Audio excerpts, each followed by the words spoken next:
E hoje, nessa live, a gente vai falar um pouquinho sobre o processo de criação de um dos nossos livros mais recentes, que é Carta a Quem Ainda Vai Nascer, escrito pela Babi Dias e pela Priscila Coldoneiro, e ilustrado pela Eva Oviedo, uma grande ilustradora aí, de São Paulo.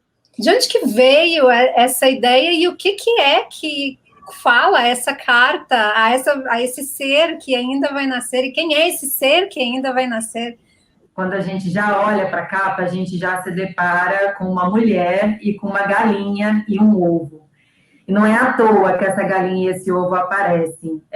O processo de construção, de inspiração para esse livro, nasceu de dois textos que, para mim, são textos principais. Assim, são textos que ajudaram a gente a fundar essa narrativa. Um deles é O Ovo e a Galinha, da Clarice Lispector, que é um texto lindo. A Clarice Lispector fala assim: ovo é coisa que precisa tomar cuidado. Por isso, a galinha é o disfarce do ovo. Para que o ovo atravesse os tempos, a galinha existe. Mãe é para isso. Ovo, por enquanto, será sempre revolucionário. Então, guarda essa ideia do revolucionário, né? E aí, o Larosa, no outro texto, é um texto até que ele conversa um pouco com a Hannah Arendt também, que é uma filósofa conhecida, e ele fala assim: o nascimento é a novidade radical, o inesperado que interrompe toda a expectativa. Então, quando a gente está pensando no nascimento aqui, claro que a gente está falando de uma mãe que está imaginando a possibilidade de ter um filho um dia. Eu ainda não tenho filho, a Pri também não. Mas a gente está falando não só do nascimento de uma criança, mas do nascimento de toda novidade, de tudo que pode acontecer de novo na nossa vida, né? Então, esse livro foi motivado por essa ideia, assim, pelo nascimento do radical, daquilo que transforma, daquilo que muda a nossa forma de olhar o mundo. Eu acho que a mulher tem a potência criadora, né? Essa potência, inclusive, a gente conversou muito que a gente queria que mulheres, apenas mulheres participassem dessa produção, né, Babi e Eva? A gente mesmo pensou com esse detalhe, a gente queria que essas mãos fossem femininas, porque a gente pensou nessa potência criadora e nessa potência de criação de algo que seja revolucionário. Então, essa criança, ela chega para revolucionar o mundo entendendo já o que é ser revolucionário. Ela pergunta para a mãe, tem um diálogo ali que ela explica, né? Eu gostei muito desse livro, é que ele tem ao mesmo tempo um discurso assim, é uma preparação da criança para o mundo e meio que o que ela pode esperar também, né? Ela tem um pouco de dizer para a criança como é que ela deve se comportar, digamos assim, para ela se preparar para um mundo que é assim, assim, assado, que tem como é que ele funciona, que ele às vezes em alguns momentos, lógico, com muita delicadeza, vai falando que ele tem diferenças, que não é muito justo, que que as pessoas têm dificuldades, e ao mesmo tempo preparando como para a criança dê o melhor dela para esse mundo. Então ela tem essa delicadeza. E como ela se dirige à criança, mas ao mesmo tempo fala com todos nós que já estamos no mundo, né? Como o direcionamento é para quem ainda vai chegar, mas é uma coisa que se aplica para quem já está vivendo nele e tem que lidar com essas questões, né? Do ponto de vista de alguém que tem filho, já crescido e já adultos e já pensantes e tudo mais, que não já ouviram de mim tudo que tinham para ouvir, e, enfim, hoje a gente tem uma troca em outro nível de adultos conversando, a gente passa por essa experiência querendo muito dizer da nossa experiência com o mundo, né? E eu acho que esse livro tem essa sinceridade, sabe, de quem vira para uma criança e diz para ela, olha, o que eu sei do mundo é isso, o que eu tenho para te dizer isso aqui, eu ainda vou, aos poucos a gente vai conversando mais a respeito, porque tem muito mais para ser dito do que coube aqui. E eu acho que é por aí. Eu acho que para quem não tem filho, isso vai ficar bem vai se identificar, e para quem tem filho também se identifica, porque essa é uma conversa que não termina. Isso é muito legal. Então, entrando um pouco na produção desse livro maravilhoso, que seria legal falar um pouco de como que foi essa troca, assim, das ideias de vocês para as ideias da Eva. Eu, no ano passado, estudei o livro ilustrado e eu queria desenhar uma história em que imagem e palavra conversassem. Então, eu fiz tudo com bonequinho de palito. No começo, assim, quando veio, Clarice Lispector, eu ouvi a galinha, preciso falar sobre isso. Eu fiz tudo com bonequinho de palito para colocar para fora esse primeiro sentimento, que é essa primeira versão que vocês estão vendo aí, desenhadinho mesmo no papel, com os bonequinhos de palito. Inclusive, eu queria que vocês olhassem, em especial, essa imagem que está agora, que é essa imagenzinha do bonequinho deitado. Está deitado, tá, gente? Não sei se deu para entender, mas ela está deitada e tem uma setinha escrevendo eu pensando nisso antes de dormir. Porque vocês vão ver depois, quando eu mostrar o que a Eva transformou isso, porque foi uma coisa milagrosa assim, que ela fez. E aí eu passei esse desenho para a Eva depois, a gente conversou muito, acho que é legal a gente falar um pouquinho sobre isso. A gente conversou muito sobre a palavra representar a voz da mãe e a imagem, de alguma forma, reforçar a ludicidade da voz do filho. E daí a gente contou com o trabalho maravilhoso da Carol, como conselheira editorial, que veio trazer a liga para essa narrativa, veio ajudar a gente a trazer uma forma dessa mãe conversar com o filho, carinhosa. A Carol lapidou tudo, toda essa reflexão sobre qual era a voz do filho, qual era a voz da mãe, o que estava na imagem que não precisava estar na palavra, o que era importante estar na palavra que podia estar na imagem. Enfim, toda essa reflexão, quem ajudou a gente a fazer foi a Carol Moreira, que é uma baita referência em livro ilustrado, como você disse, muitos publicados, e foi um presente tê-la nesse processo também. E aí eu queria que a Eva falasse um pouquinho sobre como foi para ela também esse processo inicial de mergulhar nesse processo criativo aí das meninas e com a Carol, né? Legal, eu adorei o convite, já começou assim, a primeira conversa que a gente teve já foi uma coisa muito louca, porque era tipo, a gente vai escrever uma carta para uma criança que não nasceu, para alguém que não nasceu. Eu falei, caramba, como que a gente vai mostrar isso em imagem? Sabe quando você não consegue imaginar de onde que vai... mas se ela não existe, como é que eu vou desenhar algo que não existe? Já começa com um desafio logo de cara. E aí a gente fez, eu acho que uma reunião para vocês, para a gente passar os textos, né? E esses bonequinhos ainda não estavam. A gente passou o texto e tal, e eu lendo e pensando, falando, nossa, como que eu vou resolver essa história, né? Tipo, e passando e tal, não sei o quê. E aí, lá no meio da reunião, você falou, não, eu tenho uns desenhos de um negócio aqui que eu fiz, tal. Eu falei, legal. No que apareceu aqueles desenhos, eu falei, não, agora faz sentido. É tudo assim, o livro apareceu ali, né? Claro que logo depois a gente fez um monte de ajustes, e aí, com a ajuda da Carol e de todo mundo, a gente teve conversas muito legais e tal, onde tudo ficou mais... onde o negócio começou a surgir de verdade, porque não é que a pessoa não nasceu, a criança não nasceu, o livro não nasceu, nada tinha nascido, e tudo estava ali para ser feito.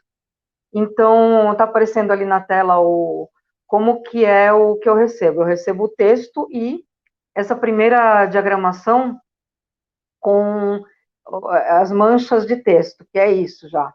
É uma proposta de divisão onde que as páginas, assim, o formato do livro e como é que vai ser dividido o texto. Esse primeiro, a gente fez eu fiz uma outra proposta, então ele nasce assim, ele chega para mim como uma ideia de divisão de texto, mas que às vezes dá, às vezes não dá, no caso, nesse projeto dava para mexer, eu tive liberdade para dizer, nossa, essa página aqui eu queria explorar ela em mais duplas, porque tem muito texto, muita ideia legal, que eu consigo desdobrar mais, do que uma outra página lá para o final do livro, que talvez não desse para desdobrar tanto, então eu fiz uma sugestão de mudança de paginação, que é assim que chama. E aí, dá uma passada para frente, vamos mostrar. Essa foi a primeira proposta de livro que eu fiz, da primeira personagem, era uma mãe meio ruiva, e uma primeira ideia de cores. É uma primeira ideia mesmo, assim, de clima, que era para destacar ela, mas muito assim, para mostrar, o principal era o traço. Tanto que o rascunho seguinte, vocês vão ver, eu fiz ele em preto e branco. Falei, não vamos falar de cor agora. Ah, não, peraí, volta. Aí, numa primeira conversa, a gente resolveu trazer assim como a criança tinha que ser neutra, sem um gênero definido, sem uma idade muito definida, sem muito a gente dizer se era qual que era, porque a outra era ruiva, era uma coisa meio específica, a gente resolveu trazer uma personagem que fosse, assim, brasileira. Então, trazer uns traços neutros, uma mãe totalmente com uma cara muito mais brasileira, morena, cabelo cacheado, que desse para mais gente se identificar do que uma mulher ruiva, assim, que é muito minoria na população. E essa criança também, que ela conseguisse encaixar uma criança que o personagem fosse mais aberto, né? E aí tem esse estudo de cor, já mais concreto, e aí a gente foi para um segundo rascunho, que é esse. Assim, eu não trouxe todas as lâminas, mas já dá para ver que teve uma mudança ali na conversa de trazer a criança para o centro da ação, além da mãe. A mãe é a que vai conduzir a história, mas, por exemplo, comparando com os rascunhos anteriores, na cena do parque, que é uma a seguir, olha a galinha aparecendo ali. Na cena do parque, na anterior, eu tinha mostrado uma mãe meio que brincando.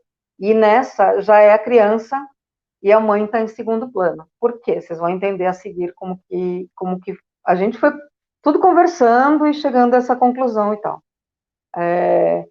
Aí já entra um fator que eu acho muito legal de destacar, que tem uma dimensão do livro que não é nem o que a mãe disse e nem o que ela disse sobre o mundo e nem o que ela disse sobre para a criança se comportar, mas é uma camada do imaginário, em cima do que a mãe disse sobre as coisas da horta serem vindas da terra, tudo que é desenhado em vermelho, a gente colocou como se fosse uma coisa imaginária.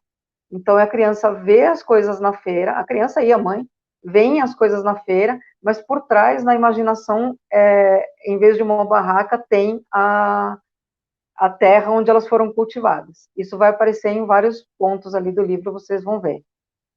E aí, todas as anotações que já estavam naquele bloquinho, elas estão no projeto final. Muita coisa está ali.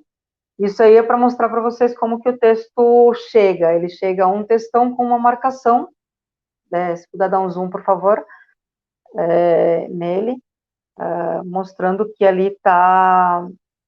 É uma dupla onde a gente vai falar sobre as pessoas, onde as pessoas moram. E aí, na primeira marcação do texto, já falava assim, ocas, cabanas, casas, apartamentos, casas com pouca gente, casas com mais gente, e a dupla de marcação de como que o espaço que eu teria para contar essa história. E aí pode passar para o seguinte, onde são feitas as propostas. Primeiro eu fiz uma proposta de casas, onde estaria tudo misturado, era uma ideia de mostrar uma em cima da outra, a oca misturada com as coisas empilhadas, sabe? O iglu empilhado no apartamento, empilhado na casa. E aí a gente achou que visualmente não ia dar para entender muito, e aí a ideia do vermelho ajuda a contar o que é uma cidade e o que seriam as coisas que são imaginadas ali, uma casa com mais gente, com menos gente, um iglu, uma oca, tudo misturado. Mais destacado. E essa é a versão final do desenho, já com as marcações de texto também. Isso é um pouco a história que a mãe conta com a história que a criança imagina, mas assim, não é nenhum nem outro, é tudo no campo do imaginário. Aí tem a primeira são os ensaios de cor, né? Como que eu imaginei a primeira parte de cima, é uma das opções, e a parte de baixo é como que ficou. Nesse estudo de cor, o que eu pensei foi, bom, ela é uma mãe, e ela tem uma carta, ela está escrevendo uma carta, e ela vai dormir, e ela sonha. E aí, tudo que é antes dela ir dormir, está numa cor azul. E aí, quando muda para o sonho, ele ganha uma atmosfera um pouco mais vintage, uma coisa meio como filtro de Instagram, meio onírico e tal. E aí tudo muda um pouco a cor. Não é uma coisa, quando a gente faz esse tipo de coisa, de recurso, não é muito para as pessoas entenderem também, aqui eu entendi que mudou de cor. É uma marcação para a gente entender como que vai se comportar diferente a cor ao longo do livro. E esses são já os rascunhos. Essas são 3 opções de capa. A gente achou que era importante ter a galinha, né? Essa foi uma coisa que foi uma conversa que a gente teve, que a galinha... A minha primeira ideia era meio ela escrevendo a carta, vocês viram lá na animação, mas depois, na conversa, surgiu que a galinha tinha... E o ovo, eles conduziam a história lá desde o começo, né? Desde a criação desde a primeira ideia do texto, né? Então, era importante ela estar na capa. E aí, por isso que foi essa a escolhida. E aí, é isso, em termos de nascimento. Foram várias opções, e aí a que ficou foi essa que ficou com a capa no cabelo dela. Sim, maravilhoso, gente. Para mim, esse livro não teria sido o que é se não fosse as ilustrações da Eva, se não fosse a participação dela, assim. Vocês viram aquela cena que ela criou da mãe dormindo, que era a cena do bonequinho de palito que eu falei, o antes e depois? É verdade. Mostra lá no final, mostra no slide final. Mostra no slide final como ficou. É aquele que estava lá. Totalmente, os bonequinhos estão aí. Tá, a mãe, como eu. Viu? O que teria sido desse livro se não fosse a Eva, gente? Vocês estariam vendo só pauzinho. Mas a história estava toda lá. Maravilhoso, gente. Muito bom mesmo. E tinha rolado uma pergunta aí. Antes e depois. Maravilhoso. Pergunta para a ilustradora se houve bloqueio criativo na produção do livro e como contornou. Muito boa essa pergunta, Ana. Obrigada por fazê-la. Oi, Ana, teve não chegou a ser exatamente um bloqueio, mas teve um momento, sim, em que eu não sabia muito para onde ir com a história do quem era a voz quem era que ia ser retratado. A voz claramente era da mãe, falando na carta para o filho que ainda não nasceu, né, para quem ainda não nasceu, mas na hora do desenho rolou assim, bom, tanto que vocês viram que ali nos primeiros rascunhos, no primeiro rascunho, a mãe era um pouco protagonista, e depois na versão final a criança acaba sendo o personagem que se destaca, e a mãe como um segundo plano. Nesse momento, eu dividi isso com as meninas, e a gente fez uma conversa, todo mundo, com a Carol também, e aí coloquei essa dúvida, quem é que era em quem que a gente devia contar a história, como que devia ser abordado isso. E aí, conversando, a gente, assim, ninguém tinha parado para pensar nisso, quem que ia estar no centro do desenho. E aí, conversando, a gente chegou nessa versão. Então, não chegou a ser um bloqueio, era uma dúvida. Eu falei, como é que a gente vai abordar isso? Era uma dúvida que todo mundo tinha. E aí eu acho que com as expectativas de todo mundo, aquilo foi ficando mais fácil. Aí, resolvido isso, o resto, vamos embora.